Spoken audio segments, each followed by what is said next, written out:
মালদ্বীপে কোরআন অবমাননা করে বাংলাদেশি গ্রেপ্তার।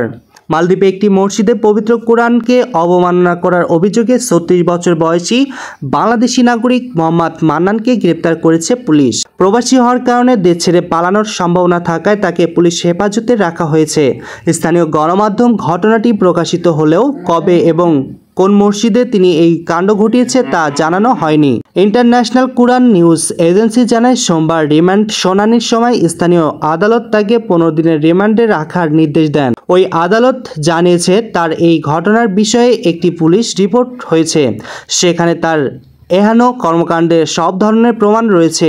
জানা গেছে তিনি কোরআনের একটি অনুলিপি ছিঁড়ে ফেলেছিলেন। এর কিছুদিন আগেও দেশটিতে কোরআনের কপি অপবিত্র করার জন্য একজনকে গ্রেপ্তার করা হয়। অভিযোগ মতে ওই ব্যক্তি কোরআনের কপিতে থুতু ফেলেছেন বলে অভিযোগ ছিল। ধন্যবাদ সবাইকে। পরবর্তী নিউজ আপডেট পেতে SM প্রবাসী নিউজ 24 এর সাথে থাকুন।